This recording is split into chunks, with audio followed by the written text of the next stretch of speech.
नमस्कार दोस्तों, मैं हूं विक्रम और आप देख रहे हैं हमारा चैनल नियर बाय स्टडी। और आज के इस महत्वपूर्ण वीडियो में मैं आप लोगों के लिए लेकर आया हूं बिहार पुलिस का। जी हाँ, तो बिहार पुलिस का जिसका एग्ज़ाम जो है जल्द से ही शुरू होने वाला है, यानी कि 1 अक्टूबर से शुरू होने वाला है, जिसका मैं मॉडल प्रैक्टिस सेट लेकर आया हूँ। जी हाँ, तो मॉडल प्रैक्टिस सेट, और ये प्रैक्टिस सेट नंबर 1 है। जी हाँ दोस्तों, प्रैक्टिस सेट नंबर 1 है, जो कि आपके बिहार पुलिस के एग्जाम्स के लिए बहुत ही ज़्यादा सहयोगी होने वाला है, बहुत ही ज़्यादा हेल्पफुल होने वाला है। जी हाँ, तो बहुत ही ज़्यादा हेल्पफुल होने वाला है। तो दोस्तों, इसमें हम टोटल 100 क्वेश्चन यानी कि 100 क्वेश्चन करने वाले हैं, जिसमें सारे के सारे क्वेश्चंस कवर होंगे। जी हाँ, तो सारे के सारे क्वेश्चंस कवर होंगे। तो चलिए दोस्तों, शुरू करेंगे आज के इस वीडियो के पहले क्वेश्चन से। लेकिन इस वीडियो के पहले क्वेश्चन शुरू करने से पहले मैं आपको बता दूं कि जिन लोगों ने हमारे चैनल नियर बाय स्टडी को अभी तक सब्सक्राइब नहीं कर रखा है, तो नीचे के दिए गए रेड बटन को दबाकर आप हमारे चैनल को सब्सक्राइब कर लीजिए। साथ साथ बेल आइकन का भी बटन प्रेस कर दिएगा, ताकि लेटेस्ट वीडियो का नोटिफिकेशन सबसे पहले आप लोग को मिल सके। और दोस्तों, तो चलिए शुरू करते हैं। और शुरू करने से पहले कैमरे को कर लेंगे थोड़ा सा जूम, ताकि आप लोगों को क्वेश्चन अच्छे से दिखाई दे जाए। तो चलिए कैमरे को करते हैं जूम, ताकि आपको क्वेश्चन अच्छे से दिखाई दे जाए। जी हाँ दोस्तों, तो इतना जूम मेरे ख्याल से ठीक रहेगा। चलिए, हमने पहले ही टिक लगा लिया ताकि ज़्यादा समय की बर्बादी ना हो और फटाफट हम क्वेश्चंस को करते जाएं। तो सबसे पहले क्वेश्चन में कहा जा रहा है, जी हाँ, तो सबसे पहले क्वेश्चन जो है वो साहित्य से क्वेश्चन है। किन दो साहित्यकारों को, जी हाँ, तो किन दो साहित्यकारों को आधुनिक कबीर कहा जाता है? तो आधुनिक कबीर की बात की जाए, जी हाँ, तो आधुनिक कबीर की बात की जाए तो आपका, जी हाँ, तो आपका जो है आपका नागा अर्जुन, जी हाँ, तो नागा अर्जुन और परसाई, जी हाँ, तो नागा अर्जुन और परसाई को जो है आधुनिक कबीर के नाम से जाना जाता है। जी हाँ, तो आधुनिक कबीर के नाम से जाना जाता है। अगला क्वेश्चन जो है वो कहा जा रहा है परवेज ने निम्न में से कौन सी पवित्र पत्रिका का संपादन किया? जहाँ तो परवेज ने कौन सी पत्रिका का संपादन किया? तो समरलोक पत्रिका का जो है संपादन किया है परवेज ने। अगला है नामवर जी, जी हाँ, तो नामवर जी के 3 छात्र कौन थे जिन्होंने नामवर के नोट्स प्रकाशित किए? हाँ, तो नामवर के नोट्स को जो है वो प्रकाशित किया, तो वो कौन थे? तो शैलेश कुमार, जी हाँ, तो शैलेश कुमार, मधुप कुमार और नीलम सिंह, ये 3 छात्र जो थे इन्होंने नामवर जी के नोट्स को प्रकाशित किया। अगला प्रश्न है बिहार की, जी हाँ, तो बिहार की महिलाएं का संपादन कार्य किसने किया? जाए तो बिहार की महिलाएं जो संपादन है उसका संपादन किसने किया? तो शिव पूजन सहाय, जी हाँ, तो शिव पूजन सहाय ने जो है इसका संपादन किया। अगला प्रश्न जो है वो कहा जा रहा है, ध्यान से देखिएगा कि राकेश, यहाँ तो मोहन राकेश, ध्यान दीजिए, मोहन राकेश का निधन हुआ था। यहाँ तो मोहन राकेश का निधन कब हुआ था? तो 1970 में जो है मोहन राकेश का निधन हुआ था। अगला प्रश्न है विद्यापति, जी हाँ, तो विद्यापति जो प्रसिद्ध लेखक हैं उनके गुरु कौन हैं? तो पंडित हरि मिश्र, जी हाँ, तो पंडित हरि मिश्र जो हैं वो उनके गुरु हैं। अगला प्रश्न में जो है वो बोला जा रहा है रघुवीर सहाय, ध्यान दीजिएगा, रघुवीर सहाय का जन्म स्थान है, तो रघुवीर सहाय का जो जन्म स्थान है वो लखनऊ है। जी हाँ, तो कहाँ है? लखनऊ है। अगले प्रश्न की ओर बढ़ेंगे। तो अगला प्रश्न जो है हमारा कहा जा रहा है, ध्यान से देखिएगा कि गुप्त जी, जी हाँ, तो गुप्त जी का जन्म कब हुआ था? तो गुप्त जी का जन्म जो है कब हुआ था? तो 1886 में हुआ था। कब हुआ था? 1886 में। अगला प्रश्न है उदय प्रकाश का निधन, जी हाँ, तो उदय प्रकाश का निधन है तो कौन सा है? तो ईश्वर की आंख, जी हाँ, तो उदय प्रकाश का निबंध, सॉरी निधन नहीं, निबंध कौन सा है? तो ईश्वर की आंख जो है उदय प्रकाश का निबंध है। अगला है शिव राजभूषण, ध्यान दीजिएगा, शिव राजभूषण की रचना किसने की? तो शिव राजभूषण की रचना जो है वो भूषण ने की। किसने की? तो भूषण ने की शिव राजभूषण की रचना। अगला प्रश्न जो है कहा जा रहा है निम्न में से, ध्यान दीजिए, निम्न में से प्रसाद जी की कहानी संग्रह है, तो प्रसाद जी की कहानी संग्रह कौन सी है? तो छाया, जी हाँ, तो छाया जो है प्रकाश जी की कहानी संग्रह है। अगला प्रश्न जो है वो कहा जा रहा है वियतनाम की यात्रा के लेखक कौन है? तो वियतनाम की यात्रा के लेखक जो है वो भोला पासवान शास्त्री हैं। कौन है? भोला पासवान शास्त्री। अगला प्रश्न जो है वो कहा जा रहा है केदारनाथ सिंह का जन्म, जी हाँ, तो केदारनाथ सिंह का जन्म स्थान कौन सा है? तो केदारनाथ सिंह का जन्म स्थान जो है बलिया उत्तर प्रदेश में है। क्या है? बलिया उत्तर प्रदेश में जो है केदारनाथ सिंह का जन्म हुआ था। अगला प्रश्न जो है, जी हाँ, तो अगला प्रश्न देखिएगा, विष्णु भट्ट ने 1857 के गदर का आंखों देखा विवरण किस बुक में लिखा है? तो ये जो है आपको मांझा प्रवास, जो है तो मांझा प्रवास में जो है 1857 की क्रांति का आंखों देखा विवरण इन्होंने लिखा है। और अगला प्रश्न जो है वो कहा जा रहा है, ध्यान दीजिएगा, अगला प्रश्न कहा जा रहा है नाभा दास, ध्यान दीजिएगा, नाभा दास किस काल से संबंध थे? जी हाँ, तो किस काल से संबंध थे? तो भक्ति काल। नाभा दास जो है भक्ति काल के एक कवि है। जी हाँ, तो कवि हैं। चलेंगे अगले प्रश्न की ओर। तो अगला प्रश्न जो है वो किससे रिलेटेड है? तो अगला प्रश्न जो है आपके ये पैसेज से रिलेटेड। सबसे पहले इस पैसेज को गौर से पढ़ना पड़ता है। जी हाँ, तो गौर से पढ़ना पड़ता है। तो चलिए एक बार हम इस पैसेज को पढ़ लेते हैं, उसके बाद जो है इससे रिलेटेड सारे क्वेश्चन को सॉल्व करेंगे। तो सबसे पहले इस पैसेज में जो है कहा जा रहा है, in ancient time a king had a builder place on a roadway when then he hid himself and watched to see if anyone would remove the huge rock. Some of the kingdom's wealthiest merchant and courtier, जी हाँ, तो courtier come by the simple walked around it. Many loudly blamed the king for not keeping the road clear, but none did anything about getting the stone out of the way. जी हाँ, तो out of the way. Then a peasant, yeah, so then a peasant come along, carry a load of vegetable. On approaching the builder, the peasant laid down his barren and tried to move the stone to, जी हाँ, तो move the stone to the side of the road. After much pushing and straining he finally succeeded, जी हाँ, तो he finally succeeded. उसके बाद जो है कहा जा रहा है, as the peasant picked up his load of vegetable and noticed a purse lying on the road when the builder had been. The purse contained many gold coins and a note from the king indicating that the gold was for the person who removed the builder from the roadway. And peasant learned what many other never understand. Every obstacles peasant an opportunity to improve one's condition. तो हमने जो है इस passage को पढ़ लिया और इसी के अनुसार जो है क्या बोला जा रहा है, आपको क्वेश्चंस बोला जाता है। तो चलिए क्वेश्चन को सोल्व करेंगे। क्या बोल रहा है, attempt to remove the huge rock from roadway. तो सबसे पहले हमने देखा था कि पीसेंट, जी हाँ, तो पीसेंट जो है वो ट्राई कर रहा था किसको, रॉक्स को मूव करने का। तो यहाँ राइट आंसर जो हो जाएगा द पीसेंट। जी हाँ, तो द पीसेंट इसका राइट आंसर हो जाएगा। बढ़ते हैं अगले प्रश्न की ओर। तो अगला प्रश्न जो है, जी हाँ, तो अगला प्रश्न यहाँ पे हमारा बोला जा रहा है, चलिए बोला जा रहा है द, जी हाँ, तो the fill in the blank did not blame the king for not keeping the road clear. तो पीसेंट जो है वो वेजिटेबल्स लेकर जा रहा था, उसने कोई भी ब्लेमिंग नहीं किया और उसने शांति से क्या किया, वहाँ पे पत्थर को हटाने का कोशिश करने लगा, अपना वेजिटेबल्स रखा और पत्थर को हटाने का कोशिश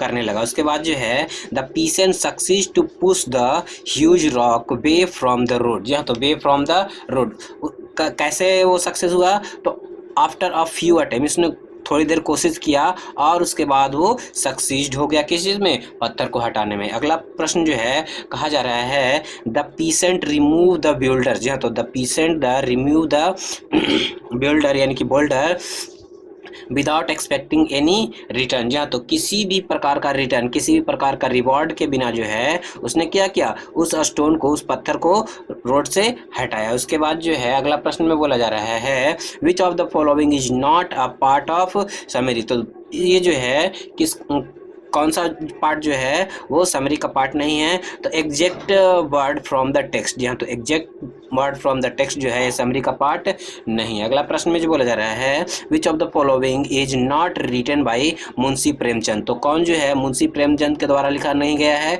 तो गबन, गोदान और मैन सरोवर। जी हाँ, तो मान सरोवर, ये तीनों लिखा गया है, लेकिन गाइड जो है वो नहीं लिखा। गाइड जो है वो शोभा डे के द्वारा लिखा गया। उसके बाद जो है बोला जा रहा है which of these are not allowed in a prices जी हाँ, तो which of these is not allowed in a prices, तो जो है एबैरिटेशन जी हाँ, तो एबॉरिटेशन जो है वो अलाउड नहीं है। अगला प्रश्न जो है वो कहा जा रहा है देयर इज अ क्लोन जी हाँ, तो there is a colon after each heading in fill in the blank, तो उसके बाद क्या हो जाएगा अ मेमो जी हाँ, तो अ मेमो इसका राइट आंसर हो जाएगा।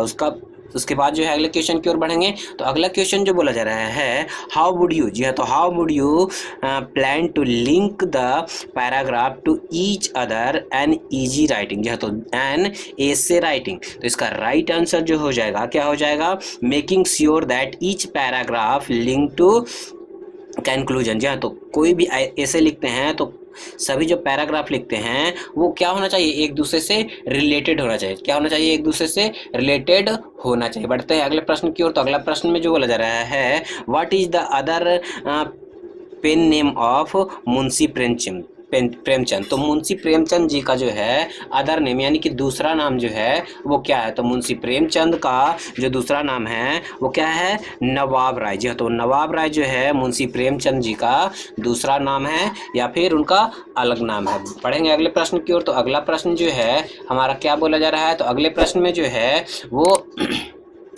आपको एक्टिव से पैसिव या फिर पैसिव से एक्टिव करना है। तो यहाँ पे क्वेश्चन है सी बिगेन हर जी हाँ, तो सी विंग्स her day with a cup of coffee. देखिए सी विंग्स हर डे, तो यहाँ पे देखिए हर डे जो है ऑब्जेक्ट है, सी जो है वो सब्जेक्ट है, तो इसके अनुसार ऑब्जेक्ट जो है सब्जेक्ट बन जाता है, सब्जेक्ट जो है ऑब्जेक्ट बन जाता है। तो इसके अनुसार जो है यहाँ का राइट आंसर जो है हर डे इज जी हाँ, तो her day is begin with a cup of coffee, यानी कि उसका दिन जो है एक कप कॉफी के साथ शुरू होता है। बढ़ेंगे अगले प्रश्न की ओर। तो अगला प्रश्न जो है कहा जा रहा है काको इज बेटर जी हाँ, तो cocoa is better when it is tasted जी हाँ, तो better when it is tasted, तो इसका राइट आंसर जो हो जाएगा कोको जी हाँ, तो काको टेस्टेड बिटर जी हाँ, तो काको टेस्टेड बिटर इसका राइट आंसर हो जाएगा। आगे की ओर बढ़ेंगे। तो आगे जो है सेंटेंस इंप्रूवमेंट है जी हाँ, तो क्या है सेंटेंस इंप्रूवमेंट देख लेते हैं क्या है pick out the adverb clause from the जी हाँ दोस्तों,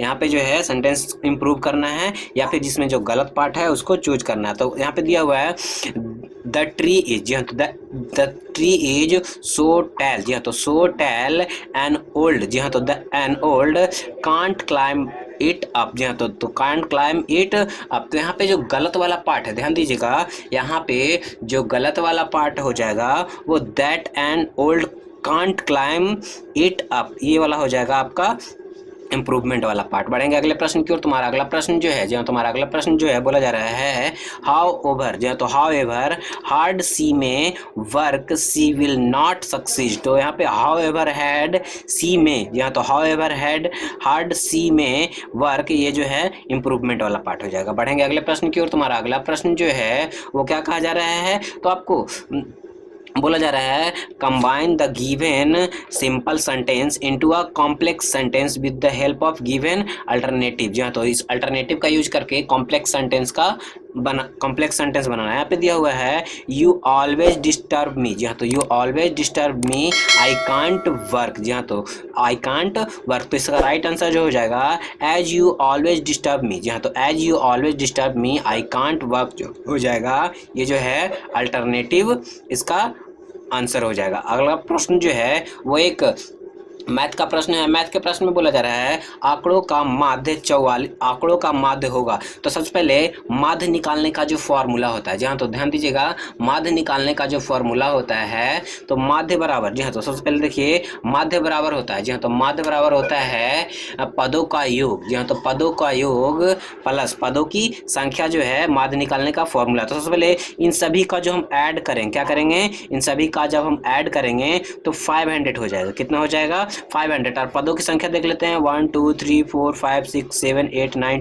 10 हो जाएगा। जब डिवाइड दे देंगे तो जब डिवाइड दे देंगे तो यहाँ पे 50 माध्य आ जाएगा। क्या आ जाएगा माध्य, यहाँ पे 50 राइट हो जाएगा। बढ़ेंगे अगले प्रश्न की ओर। तो अगला प्रश्न में बोला जा रहा है एक पासा फेंका जाता है यहाँ, तो एक पासा फेंका जाता है, पासे के ऊपर ऐसी संख्या जो 3 से विभाजित नहीं है आने की प्रायिकता। सबसे पहले पासा में जो है 1 से लेकर 6 तक होता है, 1 2 3 4 5 6, तो 3 से विभाजित विभाजित होने वाला कितना है, तो 2 है मात्र, तो इसको हटा देंगे, कितना बचेगा 4, कितना बचेगा 4 बच जाएगा, और टोटल कितना होता है तो 6। ये प्रायिकता हो गई 3 से नहीं विभाजित होने वाले संख्या की। तो सबसे पहले काट देंगे, तो 2/3 जो है इसका राइट आंसर हो जाएगा, यानी कि ऑप्शन ए जो है इसका राइट हो जाएगा। बढ़ेंगे अगले प्रश्न की ओर। तुम्हारा अगला प्रश्न जो है, जी हाँ, तो अगला प्रश्न में जो है वो बोला जा रहा है, ध्यान दीजिएगा कि यदि किसी उत्पाद का लागत, जी हाँ, तो किसी उत्पाद का लागत तथा राजस्व क्रमशः CX = 20x प्लस 4000 और RX प्लस 60x प्लस 2000 है, जहाँ x उत्पादों की संख्या है, जी हाँ, तो जहाँ x जो है उत्पादों की संख्या है, तब लाभ प्राप्त करने के लिए कितना उत्पादन करना होगा। जी हाँ, तो लाभ प्राप्त करने के लिए जो है वो कितना उत्पादन करना होगा। तो यहाँ पे सबसे पहले लाभ बराबर क्या होता है, तो सबसे पहले लाभ बराबर होता है राजस्व माइनस लागत। जी हाँ, तो इस क्वेश्चन के लिए जो है लाभ बराबर होता है राजस्व माइनस लागत, जो है इसका क्या होता है, तो इसका जो है आपका हो जाता है फॉर्मूला। तो इसके अनुसार जो है जब हम बनाना स्टार्ट करेंगे, जी हाँ, तो जब हम बनाना स्टार्ट करेंगे तो क्या हो जाएगा, तो हो जाएगा, यहाँ पे जगह तो कम है, तो इसके लिए हम एक अलग कॉपी का यूज करते हैं, ताकि हम आपको क्या कर सके, इसको ज़्यादा एक्सप्लेन कर समझा सके। जी हाँ, तो ज़्यादा एक्सप्लेन करके समझा सके, तो चलिए हम इसको एक्सप्लेन करेंगे अलग जगह पर, ताकि हमको प्रॉपर जगह मिल सके और मैं इसको प्रॉपर एक्सप्लेन कर सकूं। तो चलिए दोस्तों, थोड़ा सा कैमरे को करेंगे जूम आउट, ताकि हम जो है इसको अच्छे से समझा सके। सबसे पहले देखिए क्या होगा कि सबसे पहले देख लेंगे RX जो है वो क्या होगा, बड़ा होगा। क्या होगा, RX जो है वो बड़ा हो जाएगा। किससे बड़ा हो जाएगा, चलिए क्वेश्चन में आपको दिखाता रहूँगा। RX जो है वो बड़ा हो जाएगा। देखिए RX जो है 60x है, और CX जो है क्या है आपको 20x है। तो RX जो है वो बड़ा हो जाएगा किससे, यहाँ तो RX जो है बड़ा हो जाएगा CX से, यहाँ तो CX से बड़ा हो जाएगा। तो RX का वैल्यू जो है लिख लेते हैं, तो RX का वैल्यू जो है 60x प्लस 2000 हो जाएगा, और यहाँ पे हो जाएगा ग्रेटर देन का सिंबल, उसके बाद जो है CX का वैल्यू 20x प्लस 4000 हो जाएगा। इसी के अनुसार जब हम इसको सॉल्व करेंगे, क्या करेंगे, इसी के अनुसार जो है जब हम इसको सॉल्व करने का कोशिश करते हैं, तो चलिए देखते हैं कैसे सॉल्व हो पाएगा। अगर दोनों तरफ जो है 20x और 20x माइनस कर देते हैं, यानी कि हो जाएगा 60x plus 2000 minus 20x greater than 20x plus, यहाँ तो 20x प्लस 4000 माइनस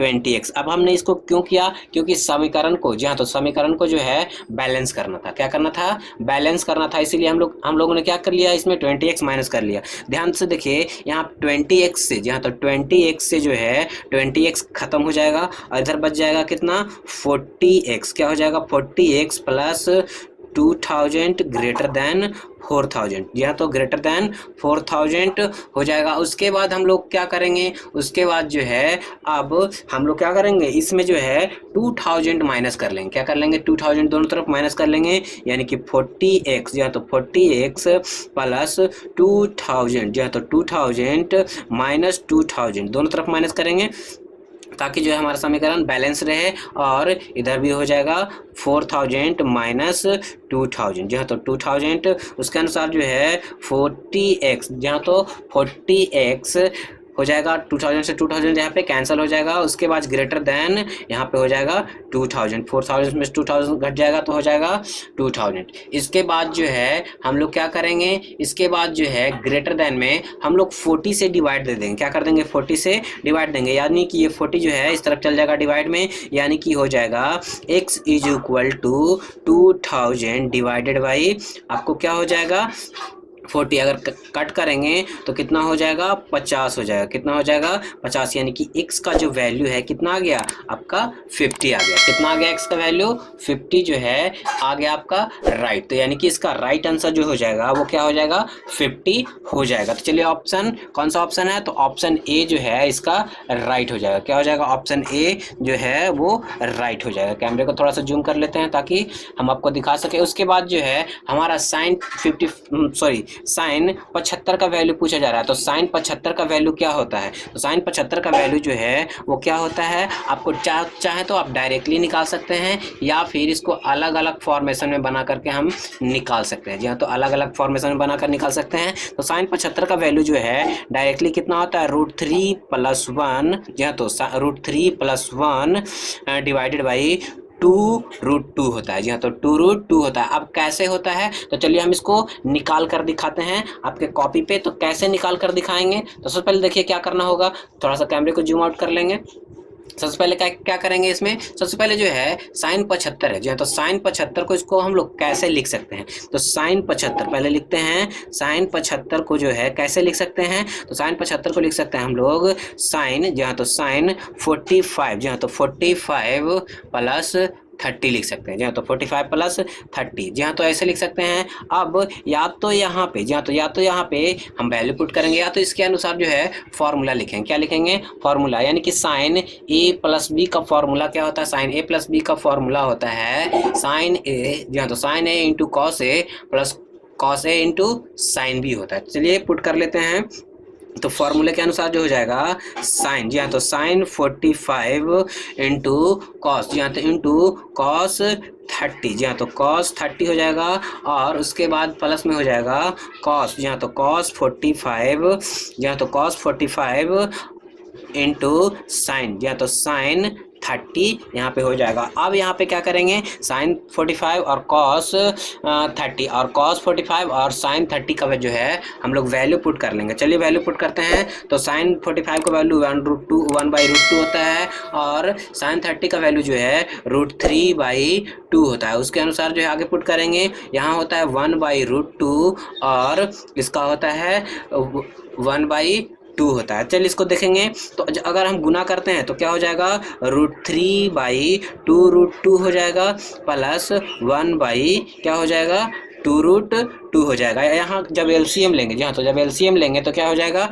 यहाँ एलसीएम सेम हो जाएगा, 2√2 हो जाएगा और ऊपर वाला क्या हो जाएगा, ऐड हो जाएगा, √3 + 1 जो है वो हो जाएगा। यानी कि इसका राइट आंसर आ जाएगा √3 + 1। जी हाँ, तो √3 + 1 डिवाइडेड बाई 2√2 इसका राइट आंसर आ जाएगा। बढ़ते हैं अगले प्रश्न की ओर। तो अगला प्रश्न जो है, जहाँ तो अगला प्रश्न जो है वो क्या बोला जा रहा है, तो अगले प्रश्न में बोला जा रहा है दीर्घवृत्त, ध्यान दीजिएगा, दीर्घवृत्त 3x² + 4y + 6x - 8y - 5 = 0 के उत्केंद्रता होगी। तो उत्केंद्रता जो है क्या होगा, इसका राइट आंसर जो हो जाएगा 1/2 हो जाएगा। अब कैसे 1/2 होगा, चलिए हम इसको सोल्व करने का कोशिश करेंगे। तो इसका 1/2 जो है वो किसके अनुसार होगा, तो इसको थोड़ा सोल्व करने का कोशिश करेंगे। थोड़ा सा लंबा जाएगा क्योंकि ये क्वेश्चन बहुत ही ज़्यादा इंपॉर्टेंट है। तो चलिए हम इसको सोल्व करने का कोशिश करते हैं। तो इसको सोल्व करने के लिए सबसे पहले क्या करना होगा, तो जो भी दिया हुआ वैल्यू, जी हाँ, तो जो भी वैल्यू दिया हुआ है सबसे पहले उस वैल्यू को पुट कर लेते हैं। सबसे पहले वैल्यू दिया हुआ है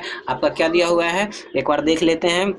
तो वैल्यू दिया हुआ है 3x² + 4y + 6, जी हाँ, तो +6x - 8y - 5 दिया हुआ। तो सबसे पहले वैल्यू को पुट करेंगे। तो क्या दिया हुआ है, तो हम थोड़े से वैल्यू पुट कर लेते हैं। तो 3x, जी हाँ, तो 3x² + 4y² + 6x - 8y - 5 = 0 दिया। सबसे पहले -5 है तो इधर उस ओर लेके चल जाएंगे। 3x², जहाँ तो 3x² + 4y² + 6x - 8y = 5 हो जाएगा। अब क्या करेंगे, अब जब हम 5 इधर लेके चले गए तो ध्यान से देखिएगा, अगर इन दोनों में से, जहाँ अगर इन दोनों में से हम दोनों को ग्रुप वाइज कर लेते हैं, 3x² + 6x और 4, जी हाँ, तो 4y² - 8y कर लेते हैं = 5। यहाँ से क्या कॉमन हो जाएगा, 3x कॉमन हो जाएगा। जी हाँ, तो सॉरी 3 कॉमन लेंगे तो x² + x हो जाएगा। यहाँ से 4 कॉमन लेते हैं, +4 कॉमन लेते हैं तो क्या हो जाएगा, यहाँ से हो जाएगा y² और हमने प्लस कॉमन ले लिया है तो -y हो जाएगा = यहाँ 5 होगा और यहाँ 5 हो जाएगा। जब इसके आगे बढ़ेंगे, जी हाँ, तो जब इसके आगे बढ़ेंगे तो क्या हो जाएगा, देखिए अंदर में x², जी हाँ, तो ध्यान दीजिएगा अंदर में है x² + 2 हो जाएगा यहाँ पे प्लस 2x है। तो इसके अनुसार जब हम लोग इसको तोड़ेंगे, जहाँ तो जब हम इसको तोड़ेंगे तो क्या हो जाएगा, आपको क्या होना चाहिए, 3x क्या हो जाएगा, 3x, 3 जो है कॉमन रहेगा, आपको x square plus 2x minus 1 और प्लस 1 हम लोग क्या कर लेंगे, इसको जोड़ लेंगे खुद से ही। यहाँ पे भी वैसे ही करेंगे, यहाँ तो यहाँ पे भी ऐसे ही करेंगे, क्या हो जाएगा, Y square minus 2y plus 1 और माइनस 1 इज इक्वल टू क्या हो जाएगा, 5। उसके अनुसार जब हम लोग बनाते हैं आगे, तो आगे जो है हमारा क्या होना चाहिए, तो इसके अनुसार देखिए एक्स स्क्वायर, यहाँ तो x square plus x square plus, यहाँ तो x square plus y square plus 2ab, यहाँ पे बन गया फॉर्मूला। तो 3 यहाँ तो क्या हो जाएगा, 3x प्लस 1 का होल स्क्वायर हो जाएगा, जहाँ तो x प्लस 1 का होल स्क्वायर हो जाएगा। और फिर क्या हो जाएगा, जहाँ तो और फिर क्या हो जाएगा, तो यहाँ पे वैसे हो जाएगा 4, जहाँ तो 4 बाई प्लस, जहाँ तो वाई प्लस वाई माइनस 1 का होल स्क्वायर ले लेंगे, जहाँ तो वाई माइनस 1 का whole square is equal to 5 हो जाएगा, जहाँ तो 5 हो जाएगा। उसके बाद क्या करना है, जहाँ तो उसके बाद जो है क्या करना पड़ेगा, ध्यान से देख लेते हैं। तो ये जो है हमने जो 1 1 छोड़ा है, जहाँ तो एक इसमें छोड़ा है, एक इसमें छोड़े हैं, तो इधर आ जाएगा। तो क्या हो जाएगा, आपको 5 प्लस 3 प्लस 4 हो जाएगा।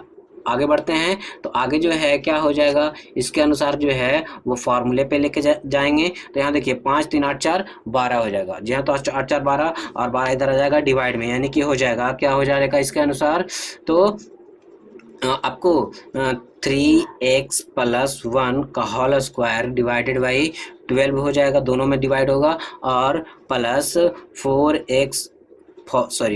बाई माइनस 1 का होल स्क्वायर डिवाइडेड बाई 12, और जब हमने इसको इधर लाया तो यहाँ पे 1 बच जाएगा। उसके बाद आगे बढ़ते हैं, तो क्या हो जाएगा, जब कटेगा तो यहाँ 4 आ जाएगा, ये कटेगा तो यहाँ 3 आ जाएगा, यानी कि एक्स स्क्वायर, यहाँ तो एक्स स्क्वायर क्या हो जाएगा, एक्स प्लस 1 का होल स्क्वायर डिवाइडेड बाई, यहाँ तो डिवाइडेड बाई कितना हो जाएगा, आपको नीचे 4 हो जाएगा, प्लस वाई माइनस 1 का होल स्क्वायर डिवाइडेड बाई 3 हो जाएगा, इज इक्वल टू 1 हो जाएगा, क्या हो जाएगा, 1 हो जाएगा। इसके अनुसार जब हम सॉल्व करेंगे, जहाँ तो इसके अनुसार जो है जब हम सॉल्व करेंगे तो इसका एक फॉर्मूला होता है, क्या फॉर्मूला होता है, एक्स स्क्वायर, जहाँ तो एक्स स्क्वायर, जहाँ तो क्या होता है, x square divided by a square plus y square divided by b square is equal to 1, जहाँ तो बी स्क्वायर डिवाइडेड बाई 1, तो इसके लिए फॉर्मूला क्या हो जाता है, 1 माइनस बी स्क्वायर, जहाँ तो 1 minus b square divided by a square हो जाता है, क्या हो जाता है, 1 माइनस डिवाइडेड बाई, तो चलिए हम डायरेक्ट ही फॉर्मूला पुट कर लेते हैं क्योंकि लंबा चला जाएगा। तो पुट करने के बाद जो है क्या हो जाएगा, 1 minus b square divided by a square का रूट अंडर, तो यानी कि हो जाएगा 1 माइनस, जहाँ तो 1 माइनस 3, जहाँ तो 1 माइनस 3 बाई 4 का रूट अंडर, तो कितना हो जाएगा, तो इसको अगर जब वैल्यू पुट करेंगे तो 4 इकाई 4, 4 में से 3 गया, बाकी बचा 1, यानी कि 1/4 का रूट अंडर, इसको जब निकालेंगे तो क्या हो जाएगा, 1/2 हो जाएगा, क्या हो जाएगा, 1/2 इसका राइट आंसर हो जाएगा। बढ़ते हैं अगले प्रश्न की ओर। तो हमारा अगला प्रश्न जो है, जी हाँ, तो हमारा अगला प्रश्न जो है वो कहा जा रहा है, क्या कहा जा रहा है कि बिंदु, जी हाँ, तो बिंदु 6 -6 2 -1 का अष्टांग स्थित है। तो अष्टांग जो है कहाँ स्थित है, तो आपको फोर्थ अष्टांग स्थित हो जाएगा। अगला प्रश्न जो है, किसी कण की गति को s is equal to 2 - 3t plus 4t cube है, तो इसके रूप में व्यक्त किया जा सकता है कण का, जहाँ तो कण का उस बिंदु पर जहाँ इसकी गति 0 हो जाती है, त्वरण क्या हो जाएगा, तो इसका त्वरण जो है 12 इकाई जो है वो हो जाएगा। बढ़ेंगे अगले प्रश्न की ओर। तुम्हारा अगला प्रश्न जो है, x प्लस y दो समुच्चय है तथा x का पूरक है तथा x यूनिकप x अनकप y बराबर है, तो इसका राइट आंसर जो है वो क्या हो जाएगा, लेमडा हो जाएगा। अगला प्रश्न जो है इसका राइट आंसर जो है ये थोड़ा कॉम्प्लेक्स है, तो इसका राइट आंसर जो है वो क्या है, x माइनस ई पावर x प्लस सी हो जाएगा। अगले प्रश्न की ओर बढ़ेंगे, तो अगला प्रश्न में जो है cos theta plus i sine theta, cos theta minus i sine theta का वास्तविक भाग जो है वो क्या हो जाएगा, तो वास्तविक भाग जो है इसका 2 साइन थीटा हो जाएगा, या पूरी तरीके से जो है 2 साइन थीटा का वैल्यू है। बढ़ेंगे अगले प्रश्न की और, तो हमारा अगला प्रश्न जो है उसका राइट आंसर जो हो जाएगा, जहाँ तो उसका राइट आंसर जो हो जाएगा क्या हो जाएगा, सी, जहाँ तो c is equal to n plus 2 r हो जाएगा। बढ़ेंगे अगले प्रश्न की ओर, तुम्हारा अगला प्रश्न जो है वो कहा जा रहा है इसके अनुसार, ये प्रश्न जो है थोड़ा बहुत ही ज़्यादा कॉम्प्लेक्स है, तो इसका राइट आंसर जो हो जाएगा इनमें से कोई नहीं हो जाएगा। बढ़ते हैं अगले प्रश्न की ओर, तो हमारा अगला प्रश्न है एक a प्लस 2x क्यूब का पावर 16 का 14वां पद क्या हो जाएगा, तो इसका 14वां पद जो है वो क्या हो जाएगा, तो आपका 560 a क्यूब 2 का पावर 13 इंटू x का पावर, जहाँ तो x का पावर कितना हो जाएगा 39, इसका राइट आंसर हो जाएगा। बढ़ेंगे अगले प्रश्न की ओर, तुम्हारा अगला प्रश्न जो है, जहाँ तो हमारा अगला प्रश्न में जो है वो कहा जा रहा है कि 3, जी हाँ, तो 3 into 2 minus x greater than or is equal to 2 into 1 minus x का हल समुच्चय है, तो हल समुच्चय क्या हो जाएगा,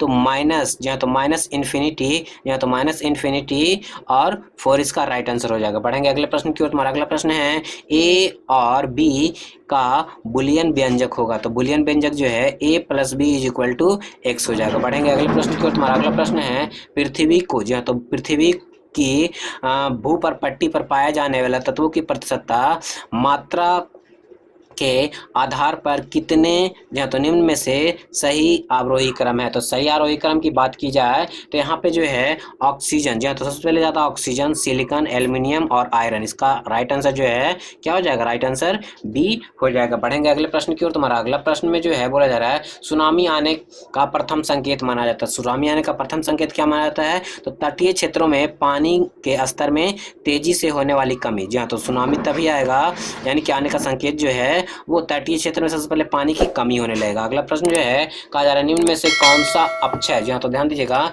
निम्न में से कौन सा अपक्षय को परिभाषित करता है, तो अपक्षय को जो है प्रभावित सभी करता है, मौसम एवं जलवायु का कार्य, शैलों का आंतरिक विखंडन और शैलों का रासायनिक विनियोग, ये तीनों के तीनों जो हैं वो क्या हैं, आपके अपक्षय यानी कि वेदरिंग को डिफाइन करता है, तो इसका राइट आंसर जो है उपरोक्त में से सभी हो जाएगा। अगला प्रश्न है जवाहरलाल नेहरू, जी हाँ, तो जवाहरलाल नेहरू ने किन संरचना, ध्यान दीजिएगा, किन संरचना संसाधनों आधुनिक भारत के मंदिर की संज्ञा दी है, तो किन संरचना को दी है, तो बहुउद्देशीय बांध परियोजना को जो है क्या दिया है आपको, आधुनिक भारत के मंदिर की संज्ञा दी है। अगले प्रश्न में जो है बोला जा रहा है सौर मंडल की उत्पत्ति से, जी हाँ, तो सौर मंडल की उत्पत्ति से संबंधित इनमें से कौन सा सिद्धांत युग्म सही है, तो सौर मंडल की उत्पत्ति से संबंधित आपको ज्वारीय हाइपोथेसिस जो कि जेम्स जीन्स और हेरोल्ड जेफरी ने दिया है, ये आपका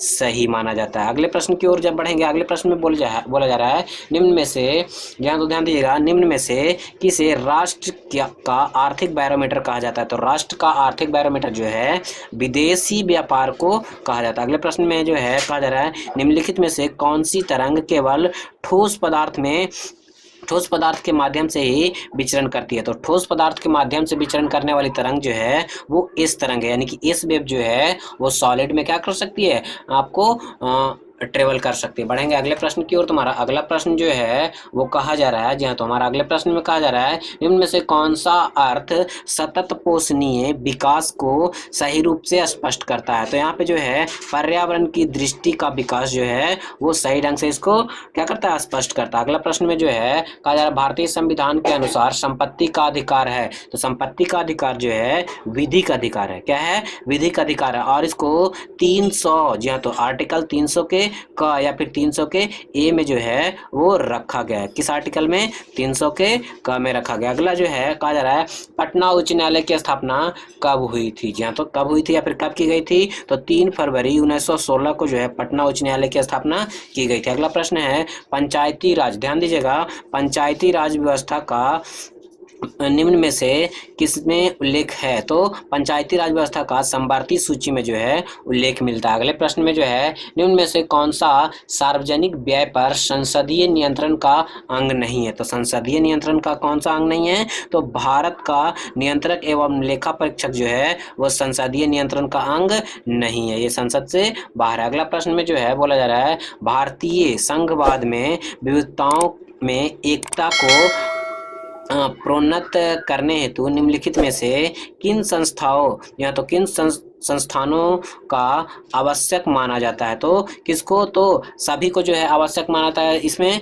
तो अंतर्राज्य परिषद एवं राष्ट्रीय परिषद, वित्त आयोग एवं क्षेत्रीय परिषद, एकल न्यायिक व्यवस्था एवं अखिल भारतीय सेवाएं, ये सभी के सभी जो है क्या है इसके अंतर्गत निहित है। बढ़ेंगे अगले प्रश्न की ओर। तुम्हारा अगला प्रश्न है मंत्री परिषद की शक्तियों का उल्लेख किस अनुच्छेद में है? तो मंत्री परिषद के शक्तियों का उल्लेख जो है अनुच्छेद 74 में है। तो हमने 1 से लेकर 195, ध्यान दीजिएगा कि हमने 1 से लेकर के 195 नहीं 395 आर्टिकल का सारा हमने एक वीडियो सेपरेट बनाया है। आप चाहे तो जो आई बटन जो आ रहा है उसमें उसको क्लिक करके आप हमारा ये वीडियो देख सकते हैं जिसमें हमने सारे आर्टिकल्स को कवर कर रखे हैं। बढ़ेंगे अगले प्रश्न की ओर। तुम्हारा अगला प्रश्न है फास्ट ट्रैक न्यायालय के संबंध में क्या सही है? तो फास्ट ट्रैक न्यायालय के संबंध में क्या सही है? तो वह न्यायालय जो मामलों की सुनवाई, जी हाँ, तो मामलों की सुनवाई बहुत जल्द और बहुत कम समय में करता है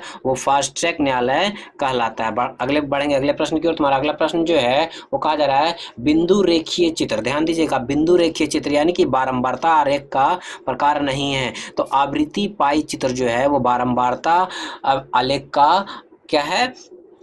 पाई चित्र नहीं है। बढ़ेंगे अगले प्रश्न की ओर। तुम्हारा अगला प्रश्न जो है चतुर्थक, जी हाँ, तो चतुर्थक विचलन गुणांक होता है। तो चतुर्थक विचलन गुणांक जो है वो परास गुणांक के बराबर होता है, यानी कि परास गुणांक होता है। बढ़ेंगे अगले प्रश्न की ओर। तुम्हारा अगला प्रश्न जो है वो पूछा जा रहा है, जी हाँ, तुम्हारा अगले प्रश्न में पूछा जा रहा है बिहार पर, जी हाँ, तो ध्यान दीजिएगा बिहार पर आर्थिक उदारीकरण का प्रभाव किस रूप में दिखाई दिया है? तो ये जो है सभी हो जाएगा राज्य योजना आकार में वृद्धि, विकास दर में लगातार 10% से अधिक होना और राज्य के नए विद्युत प्लांटों की स्थापना होना, ये सारे के सारे जो हैं वो विकास को यानी कि उदारीकरण को दिखाता। बढ़ेंगे अगले प्रश्न की ओर। तुम्हारा अगला प्रश्न जो है कहा जा रहा है गरीबी उन्मूलन के लिए सरकारी स्तरों पर किन कार्यों को बढ़ावा दिया गया है? तो इसमें सारे के सारे कार्यों को बढ़ावा दिया गया है। इसमें रोजगार सृजन तथा रोजगार गारंटी, आवास योजना, आय समर्थन कार्यक्रम, बुनियादी ढांचा निर्माण, शिक्षा सुविधा का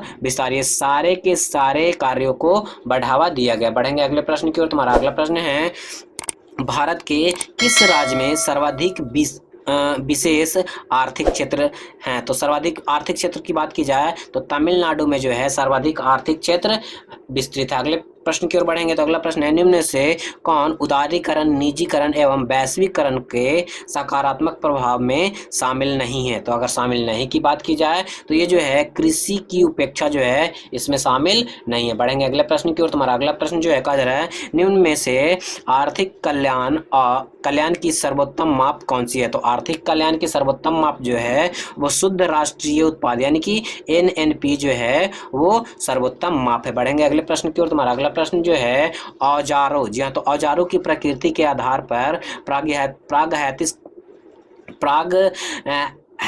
ऐतिहासिक काल को कितने भागों में बांटा गया? तो प्राग ऐतिहासिक काल को जो है औजारों के अनुसार जो है वो 3 भागों में बांटा गया। बढ़ेंगे अगले प्रश्न की ओर। तुम्हारा अगला प्रश्न जो है ऋग्वेद में निहित गायत्री मंत्र किस देवता को समर्पित है? तो सावित्री, जो कि एक क्या है सौर देवता है। जी हाँ, तो सौर देवता अगर सूर्य और सावित्री दोनों आ जाएगा, जी हाँ, तो ध्यान दीजिएगा सूर्य और सावित्री दोनों आ जाएगा तो सावित्री आंसर होगा। अगर सावित्री नहीं रहेगा तब उस कंडीशन में जो है यहाँ पे सूर्य होता है। जी हाँ, तो तब उस कंडीशन में सूर्य होता है, यानी कि गायत्री मंत्र जो है सौर देवता को समर्पित है। बढ़ेंगे अगले प्रश्न की ओर। तुम्हारा अगला प्रश्न जो है वो कहा जा रहा है किसके शासनकाल में इब्न बतूता भारत आया था? तो इब्न बतूता जो है वो मोहम्मद बिन तुगलक के शासनकाल में, जी हाँ, तो मोहम्मद बिन तुगलक के शासनकाल में इब्न बतूता जो है वो भारत आया था। बढ़ेंगे अगले प्रश्न की ओर। तुम्हारा अगला प्रश्न जो है कहा जा रहा है भक्ति आंदोलन का उत्तर भारत में लाने का श्रेय इनमें से किसे जाता है? तो भक्ति आंदोलन को उत्तर भारत में लाने का जो है रामानंद को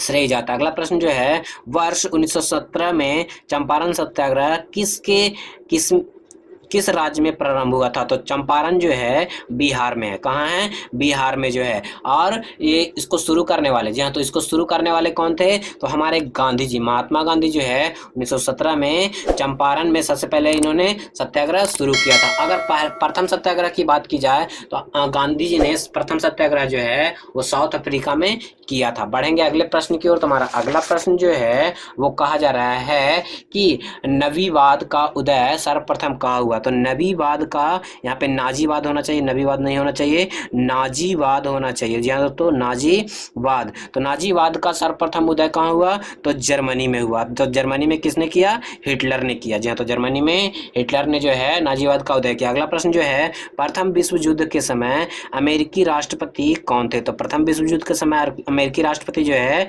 वुडरो विल्सन थे। कौन थे?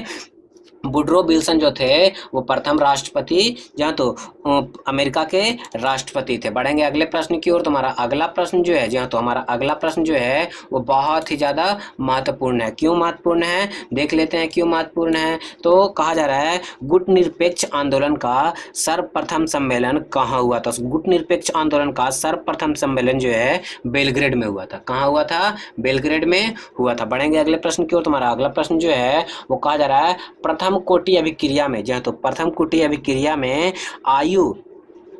अर्ध आयु के लिए समीकरण क्या हो जाएगा? तो अर्ध आयु के लिए प्रथम कोटि में समीकरण जो है वो क्या होता है? तो इसका राइट आंसर जो है T1/2 is equal to 0.693/K जो है इसका राइट आंसर हो जाएगा। बढ़ेंगे अगले प्रश्न की ओर। तुम्हारा अगला प्रश्न जो है वो कहा जा रहा है, क्लोरोफॉर्म की उपस्थिति हाइड्रोकार्बन परमाणु होता है। जी हाँ, तो इसका राइट आंसर जो हो जाएगा अम्लीय हो जाएगा। क्या हो जाएगा इसका राइट आंसर? अम्लीय हो जाएगा, क्योंकि इसका फॉर्मूला जो है CH, जो तो क्या होता है CHCl3 जो है इसका फॉर्मूला होता है। किसका? आपको क्लोरोफॉर्म का। बढ़ेंगे अगले प्रश्न की ओर। तुम्हारा अगला प्रश्न जो है, न्यूट्रॉन की खोज किसने की थी? तो न्यूट्रॉनों के खोजकर्ता कौन है? तो जेम्स चैडविक। जी हाँ, तो जेम्स चैडविक जो है न्यूट्रॉनों की खोज की थी इन्होंने। बढ़ेंगे अगले प्रश्न की ओर। तुम्हारा अगला प्रश्न जो है वो कहा जाता है कि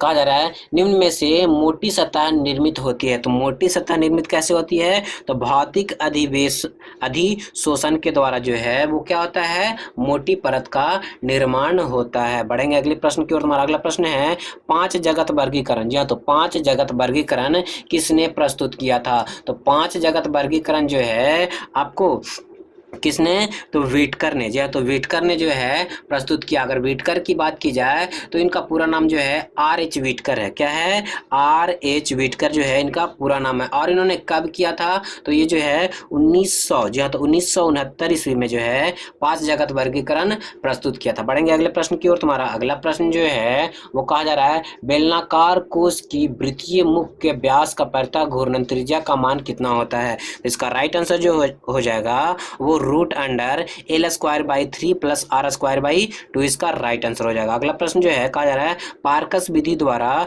निष्कासन होता है। पार्कस विधि द्वारा किसका निष्कासन होता है? तो ये चांदी का निष्कासन जो है वो पार्कस विधि के द्वारा होता है। बढ़ेंगे अगले प्रश्न की ओर। तुम्हारा अगला प्रश्न जो है वो कहा जा रहा है, जी हाँ, तुम्हारा अगला प्रश्न जो है वो कहा जा रहा है कि मानक अंतरराष्ट्रीय पद्धति में बल की इकाई क्या होती है? तो बल की इकाई की बात की जाए तो वो न्यूटन होता है। बढ़ेंगे अगले प्रश्न की ओर। तुम्हारा अगला प्रश्न है कि लवक, जी हाँ, तो लवक निम्नलिखित में से किस लक्षण के आधार पर माइटोकॉन्ड्रिया से भिन्न होते हैं? तो माइटोकॉन्ड्रिया से भिन्न जो है वो पर्णहरित, जी हाँ, तो पर्णहरित में पाया जाना, इसके कारण जो है लवक भिन्न होते हैं। अगला प्रश्न जो है वो कहा जा रहा है, लगभग समान आवृत्ति की 2 ध्वनियां, जी हाँ, तो 2 ध्वनियां ध्वनि तरंग के अध्यारोपण उत्पादन विषमंद वेग होगा। तो विषमंद वेग जो है वो क्या हो जाएगा? आपका शून्य हो जाएगा। क्या हो जाएगा? शून्य हो जाएगा। यानी कि इसका जो फॉर्मूला होता है, जी हाँ, तो इसका फॉर्मूला जो होता है N1, जी हाँ, तो N1 -